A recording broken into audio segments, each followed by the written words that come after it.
जिसको जो करना है वो करता है।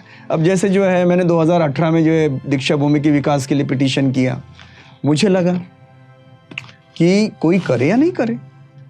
हमारे दीक्षा भूमि की जो दुर्दशा है कई सालों से 1956 से वैसी की वैसी है, कोई फैसिलिटीज नहीं, कुछ नहीं, लाखों लोग आते हैं, कैसे दयनीय अवस्था में जो है वो रहते हैं। तो इसमें जो है अभी रिजल्ट मिलना शुरू हो गया है। 2018 की पिटीशन है, अब 2026 है। समय समय पर कोर्ट ने ऑर्डर पास किए। ऑर्डर पास करने के बाद में जो है एक निधि भी जो है अलॉट हुई है 200 करोड़ की, काम भी शुरू हो गया था। फिर अंडरग्राउंड पार्किंग का इशू आया, वहाँ पर जो है तोड़ फोड़ हुए। फिर उसके बाद में और जो है 1.5-2 साल जो है काम बंद रहा। इस दौरान जो है मैं एप्लीकेशन फिर कोर्ट को किया कि काम शुरू होना चाहिए। तो फिर काम शुरू होना चाहिए इसलिए एक ऑप्शन दिया गया उनको, NIT को, NMRD को ऑप्शन दिया गया कि आप जो रीडेवलपमेंट का जो है ये बनाओ।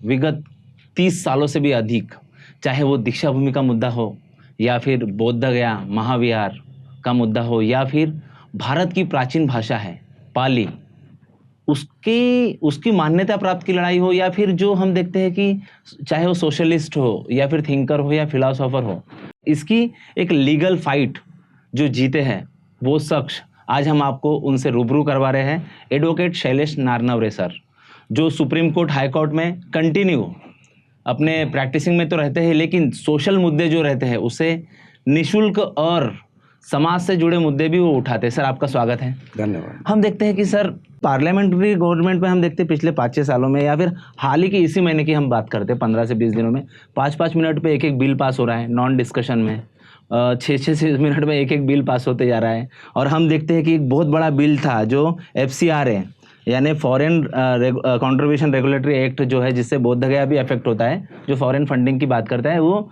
JCB में चले जाता है।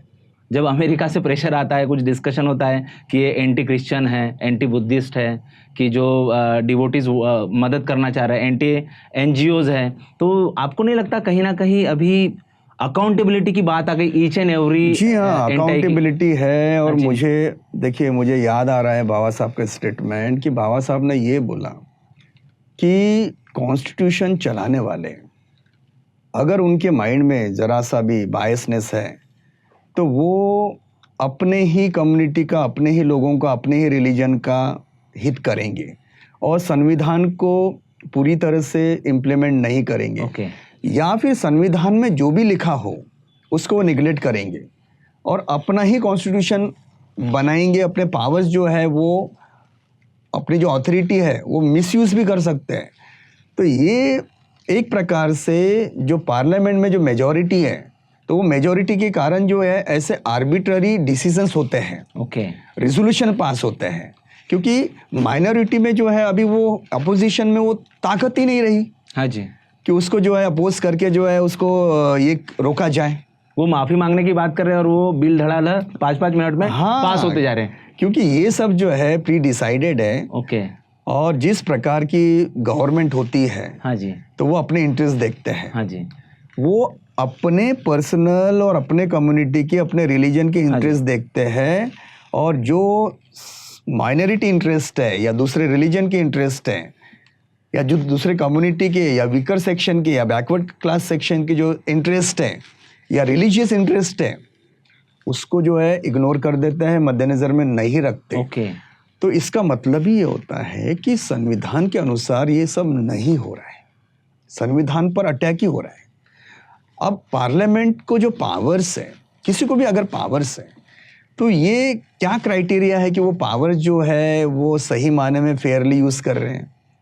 वो अनफेयरली भी यूज हो सकता है। हाँ जी, पार्लियामेंट है, इसका मतलब ये नहीं हुआ कि वो कुछ भी कर सकते हैं, संविधान के खिलाफ भी कर सकते हैं ना। संविधान के खिलाफ में कोई कुछ नहीं कर सकता, लेकिन हो रहा है, पर आवाज जो उठती है वो दबा दी जाती है। तो बहुत सारा ऐसा तानाशाही जैसा जो है एक माहौल भी जो है इस देश में क्रिएट हो रहा है। तो कहीं ना कहीं जो है ये सब लोगों को दिखाई दे रहा है, अरबों लोगों को, करोड़ों लोगों को दिखाई दे रहा है कि कुछ तो भी इस देश में जो है सही नहीं चल रहा है, संविधान के अनुसार नहीं चल रहा है। इस हालात में हम देखते हैं कि जब एक तरफ हम देखते हैं कि दान पेटियों से दान गायब होते जा रहा है, कोई अकाउंटेबिलिटी नहीं है। फॉरेन फंडिंग का मैंने अभी जिक्र किया, जो बिल है वो JCB चले जाता है। आज हम देखते हैं कि जो सेंटर है यानी बोध गया एक करोड़ों लाखों श्रद्धालुओं का सेंटर है, उसकी क्या स्टेटस आप देखते हैं कि जो लीगल चल रहा है, आपका डिस्कशन चल रहा है, क्या बोलेंगे दर्शकों से? देखिए, ये तो बहुत सुंदर आपने जो है बोध गया का इशू यहाँ पर प्रकाशित किया है। अब इसके बारे में जो है थोड़ा सा मैं आपको एक बैकग्राउंड देना चाहूँगा, हाँ जी, फिर ये हाँ जी। फंड के बारे में और ये मिसयूज ऑफ फंड के बारे में जो है बात करूँगा मैं। देखिए, ये बोध गया का इशू जो है ना, ये एक रिलीजियस इशू है और ये हज़ारों सालों से जो है ये बहुत कंट्रोवर्सी में चल रहा है। हज़ारों साल बोले या 18वीं शताब्दी से बोले। अब ये बोध गया का जो इशू है, ये तो सुप्रीम कोर्ट में भी आया हुआ है, आपको पता है। हाँ जी। यहाँ करीब 100 साल पहले जो है अनागरिक धम्मपाल ने यहाँ पर संघर्ष किया था कि जो महाबोधि महाविहार है तो वो सिर्फ बुद्धिस्ट को ही मिलना चाहिए या उन्हीं की जो है वर्शिप होना चाहिए, बुद्धिस्ट लोगों ने ही वर्शिप करना चाहिए, वहाँ हिंदू लोगों का कोई एंक्रोचमेंट नहीं होना चाहिए। तो ये जो इतिहास है, थोड़ा इतिहास की तरफ जो है मैं जाना चाहूँगा कि जब से भगवान बुद्ध एनलाइटेंड हुए, मैंने कहा कि उन्होंने खुद ही जो है सर्च करके जो है दुख मुक्ति का मार्ग जो है निकाला और पूरी मनुष्यता को जो है प्रज्वलित किया, दुख मुक्ति की तरफ लेकर हाँ गए।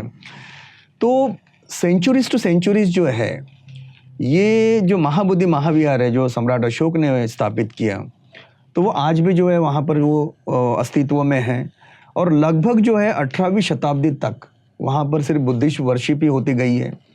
तो सवाल ये है कि जैसे राम टेम्पल केस में आस्था का इशू आया था कि उस जगह यानी अयोध्या भूमि में क्या भगवान राम की वर्शिप होती थी, तो सुप्रीम कोर्ट ने ये बोला कि हाँ कुछ ऐसे पुरावे हैं गैजेटियर से तो जो ये बता रहे हैं कि वहाँ वर्शिप होती थी। हाँ जी। और उसके आधार पर जो है वहाँ पर राम टेम्पल दिया गया है। तो इसी प्रकार से जो है यहाँ पर सेंचुरीज टू सेंचुरीज जो है बुद्धिस्ट वर्शिप हुई है, तो उस आधार पर भी जो है बुद्धिस्ट को ही मिलना चाहिए। लेकिन हुआ क्या बीच में कि 18वीं शताब्दी में किसी महंत को जो है किसी ने जो है 2 गांव जो है दे दिए और फिर आसपास के जो है तो आसपास की जो भूमि है महाबोधि महाविहार की, तो उसमें उसने डेरा डाला। फिर धीरे धीरे वो अंदर जो एंक्रोचमेंट करने लग गया, फिर वहाँ पर जो है मूर्तियाँ रखने लग गए। और इस दौरान जो है वो अनागरिक धम्मपाल ने काफ़ी जो स्ट्रगल किया, एक बात जो है उन्होंने सामने लाई, कोर्ट में भी जो है केसेस किए। हाँ जी।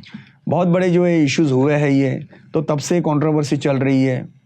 और मुझे लगता है कि 1992 में या 93 में जो है लालू प्रसाद यादव की जो गवर्नमेंट थी उस वक्त, लालू प्रसाद यादव 1990 उन्होंने ड्राफ्ट भी बनाया था ताकि ये सब जो है बुद्धिस्ट को ही हैंडओवर करे। हाँ जी। फिर इसके साथ साथ जो है बनते सूर्य सोसाइटी जी ने पिटीशन भी किए थे, उसके आप विटनेस भी है। हाँ फिर उसके बाद में जो है वो सुप्रीम कोर्ट में ये जो है बोला गया कि आप जो है सेंट्रल गवर्नमेंट की ओर से या फिर स्टेट गवर्नमेंट की ओर से जो लालू प्रसाद यादव आप जो जिक्र कर रहे हो, ये प्रयास किए गए कि किस प्रकार से जो है बोध गया का जो टेम्पल है महाबोधि महाविहार वो हैंड ओवर कर सके बुद्धिस्ट को।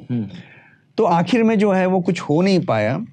और उसके पीछे एक थोड़ा सा बैकग्राउंड जो है मैं ये बताना चाहूँगा सभी को कि ये जो इशू है ब्रिटिश कालीन, हाँ सर, इसमें भी जो है चला।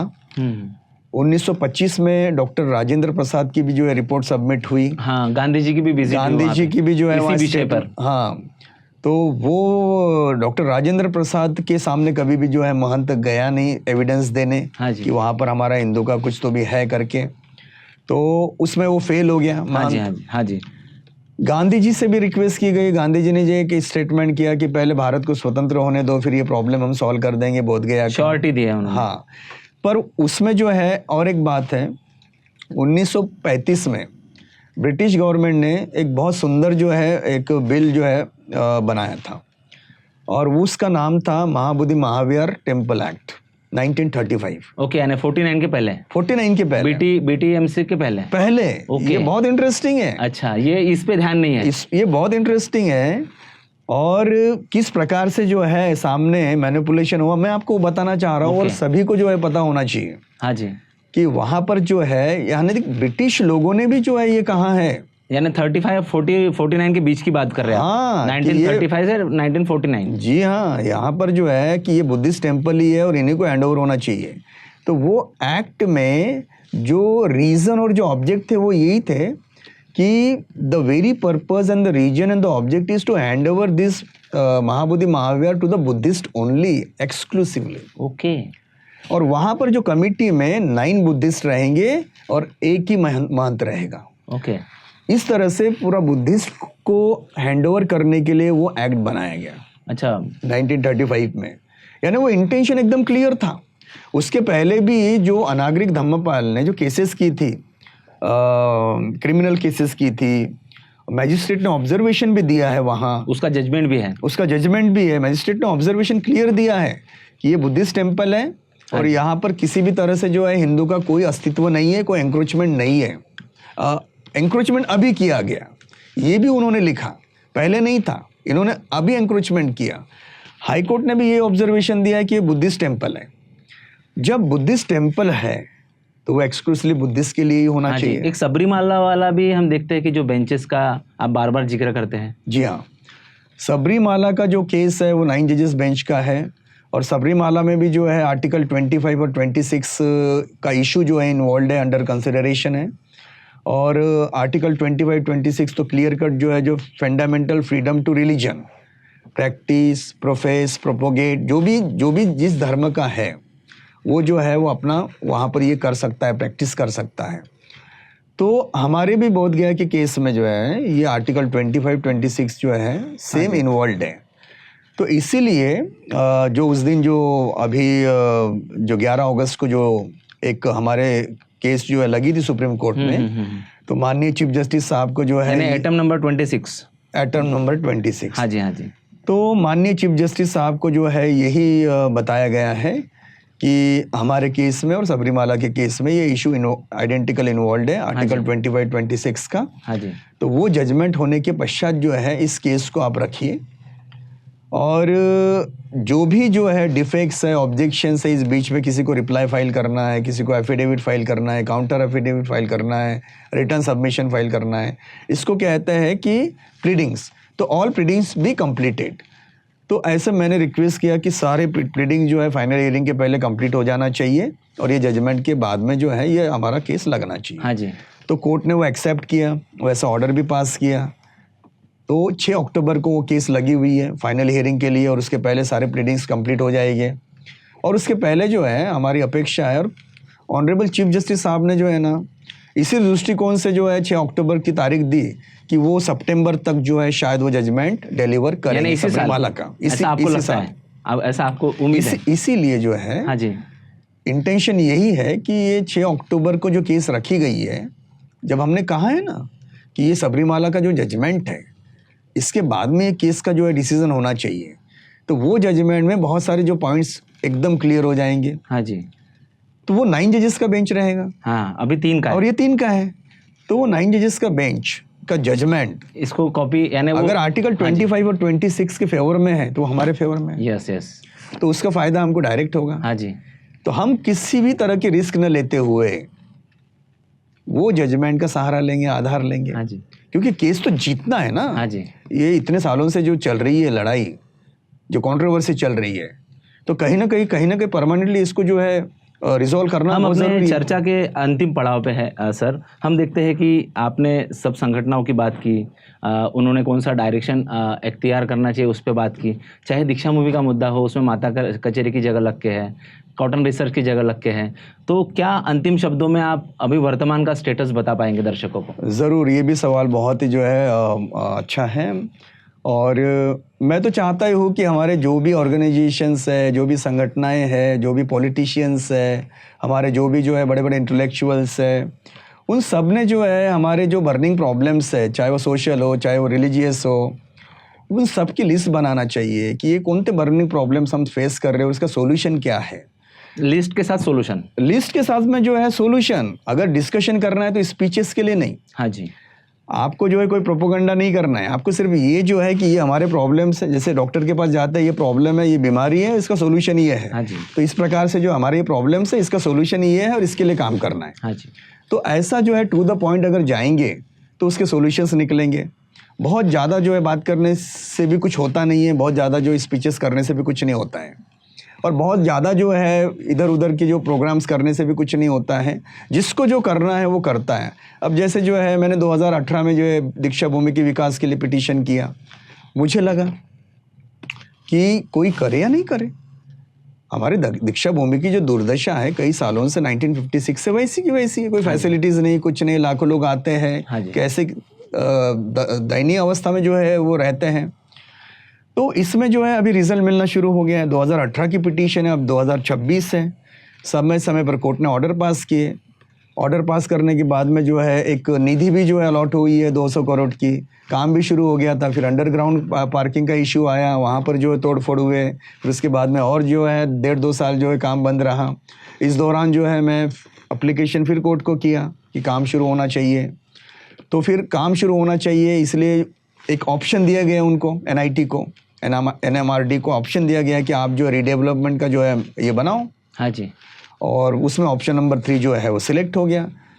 कोर्ट ने जो है समय समय पर NIT को, NMRDA को, गवर्नमेंट को और डायरेक्शंस दिए, इंस्ट्रक्शंस दिए कि आप ये करो, एफिडेविट फाइल करो। फिर आखिर में जो है मैंने ये भी एप्लीकेशन किया है कि दीक्षा भूमि की जो आसपास की जो जगह है, माता कचेरी की 16.5 एकड़ की जगह है, कॉटन रिसर्च इंस्टीट्यूट की जो जगह है 3.5 एकड़ की जगह है, वो ये सब अगर हमको मिल जाए तो हमारा अंडरग्राउंड का प्रॉब्लम जो है वो सॉर्ट आउट हो जाता है। ऊपर से ये जो प्लेस है दीक्षा भूमि, जो एक इंटरनेशनल प्लेस है, एक टूरिज्म, कल्चरल, रिलीजियस प्लेस है, होली प्लेस है, पवित्र भूमि है, बाबा साहब के पांव चरण वहाँ पर पड़े हुए हैं। तो ऐसी जो भूमि है, जैसे बोध गया की भूमि है, भगवान बुद्ध वहाँ एनलाइटेंड हुए, ये जो भूमि है ये अत्यंत पवित्र है पृथ्वी पर। दीक्षा भूमि और बोध गया अत्यंत पवित्र है। तो यहाँ पर जो है पोल्यूशन नहीं होना चाहिए, यहाँ पर जो सुविधा होनी चाहिए दीक्षा भूमि में, बोध गया में पोल्यूशन नहीं होना चाहिए, एंक्रोचमेंट नहीं होना चाहिए। तो ये जो अवेयरनेस जो है लाखों करोड़ों लोगों के पास जाना भी चाहिए, उन्होंने फाइट करना चाहिए इसके लिए। ये केवल जो है मैं कोर्ट के माध्यम से कर रहा हूँ तो ये मेरा अकेले का जो है ये रिस्पॉन्सिबिलिटी नहीं है, सभी की रिस्पॉन्सिबिलिटी है। तो मैं जब भी किसी प्रोग्राम में जाता हूँ तो आह्वान करता हूँ सभी से कि आप दीक्षा भूमि के सर्वांगीण विकास के लिए अपने एजेंडा में जो है ये रखो, उसके लिए फाइट करो। कभी बामसेप के प्रोग्राम में जाता हूँ तो वहाँ पर जो है मैं उनको रिक्वेस्ट करता हूँ, तो कभी सब क्लासिफिकेशन के प्रोग्राम में जाता हूँ तो वहाँ रिक्वेस्ट करता हूँ। जहाँ जहाँ भी मैं जाता हूँ तो जो बर्निंग इश्यूज़ है हमारे, रिलीजियस भी क्यों ना हो, तो उस पर भी जो है हमने वहाँ पर वर्कआउट करना चाहिए। तो धीरे धीरे जो है अभी दीक्षा भूमि के विकास के लिए जो प्रेजेंट स्टेटस है मैं आपको बताना चाहूँगा कि बीच में ऐसे स्टेटमेंट आया था कि दीक्षा भूमि का विकास दुबई और सिंगापुर के लेवल से होगा। हाँ जी। तो उस दृष्टिकोण से जो है फिर मैंने कोर्ट को बताया कि ऐसा ऐसा विकास करने की बात कर रहे हैं। तो हाई कोर्ट ने जो है एफिडेविट्स फाइल करने के लिए बोला NIT को कि कैसा विकास करना चाहते हैं आप। तो उसमें जो है फॉर्चुनेटली एट लास्ट, हाँ जी, एक हमारे जो है संदीप कामड़े जो आर्किटेक्ट है, बहुत अच्छे हैं और हमारे बुद्धिस्ट कम्युनिटी का बहुत अच्छा जो है वो काम कर चुके हैं, इंटरनेशनल कन्वेंशन सेंटर बनाए हैं। तो उन्हें ये जो है ये अलॉटमेंट मिला हुआ है, हाँ जी, वर्क ऑर्डर जो है मिला हुआ है और वो एक अच्छी डिज़ाइन जो है वो वर्ल्ड लेवल पर, सिंगापुर के लेवल पर अभी वो प्रोसेस में जो है। तो अभी हाई कोर्ट में जो है ये एफिडेविट NIT ने, NMRDA ने फाइल की हुई है कि अभी हम किस किस स्टेज पर जो है ये काम करने वाले हैं। तो एक प्रोसेस शुरू हो गया है और जल्दी ही जो है कि वहाँ एक डिज़ाइन बनेगी और जो सोशल जस्टिस मिनिस्ट्री है उनसे जो अप्रूवल लेके वो काम जो है शुरू होने वाला और उसके बाद में वो काम जो है कभी बंद नहीं होगा, वो पूरा कंप्लीट होगा। और वही काम नहीं होगा, साथ ही साथ जो हमारी जो रिक्वेस्ट है, ओके, माता कचेरी की ज़मीन और ये कॉटन रिसर्च इंस्टीट्यूट की जो ज़मीन है, इसके लिए गवर्नमेंट के पास पावर्स है, गवर्नमेंट ऑफ महाराष्ट्र के पास में पावर्स है। ये जो है अपने कैबिनेट में ये इशू रख सकते हैं, असेंबली में पास कर सकते हैं। जिस प्रकार से वो मेट्रो की 2000 स्क्वायर की जो ज़मीन दी और वहाँ मेट्रो बनाए, यही प्रोसीजर जो है यहाँ फॉलो कर सकते हैं। और ये जो डिपार्टमेंट, हेल्थ डिपार्टमेंट की जो जगह है वो शिफ्ट हो सकती है, क्योंकि ये जो है ग्रेटर पब्लिक ये है, यूटिलिटी है। ये दीक्षा भूमि बोले तो हेल्थ डिपार्टमेंट से भी ज़्यादा बड़ी जो है यूटिलिटी है वो। तो ये गवर्नमेंट ऑफ महाराष्ट्र के अंडर में है, वो कर सकते हैं। तो हमारा कहना ये है, या तो हम कोर्ट से प्रेशर डालेंगे, हाई कोर्ट से, या फिर पब्लिकली प्रेशर डालेंगे। वहाँ आंदोलन होना चाहिए, ये जगह हमको मिलना चाहिए, हाँ आंदोलन होना चाहिए, वहाँ प्रोटेस्ट होना चाहिए। और सारे जो करोड़ों बांधव जिनको असुविधा होती है, तो उन्होंने जो है इस जगह के लिए डिमांड करना चाहिए कि ये हैंड ओवर किया जाए हाँ जी। विकास के लिए, ताकि ये अजर अमर जो है काम हमारे आने वाले जनरेशन के लिए, उनकी सुविधा के लिए ये हो सके। तो ये दीक्षा भूमि का काम जो है, ये जितना भी अधूरा रहेगा, जो भी अधूरा रहेगा, उस पर हर एक ने जो है नज़र रखनी चाहिए, फोकस रखना चाहिए कि नहीं ये काम भी जो है हमको आप करके दो, गवर्नमेंट ने करना चाहिए। इस तरह से प्रेशर जो है गवर्नमेंट ऑफ महाराष्ट्र पर लाना बहुत ज़रूरी है। हम अपने लेवल से जो है काम कर रहे हैं, हाँ और जी। वो कोर्ट जो है समय समय पर ऑर्डर भी कर रहा है, और उसी ऑर्डर्स के आधार पर जो है दीक्षा भूमि का काम जो है अब स्मूथली फिर से शुरू होने वाला है। ये गुड न्यूज़ है सभी के लिए। ऐसे ही गुड न्यूज़ हम देखेंगे कि वक्त दर वक्त आते रहेगी। सर ने अपना बेशकीमती वक्त दिया, सर आपका धन्यवाद। और एक गुड न्यूज़ हम आपको बताते चलते हैं कि तकरीबन 2130 करोड़ बोध गया के पूरे संपूर्ण विकास के लिए, उसके हेरिटेज के लिए और इंटरनेशनल टूरिज्म को अंतर्राष्ट्रीय रूप में ढालने के लिए बिहार गवर्नमेंट ने अभी सैंक्शन की है। तो वो भी एक गुड न्यूज़ आ रही है। साथ ही साथ जो लीगल फाइट की बात सर बता रहे हैं, उसका भी एक स्टेटस सर बता रहे थे। ऐसे ही आने वाले वक्त में हम आपको जोड़े रखेंगे आवाज़ इंडिया से। Sir thank you.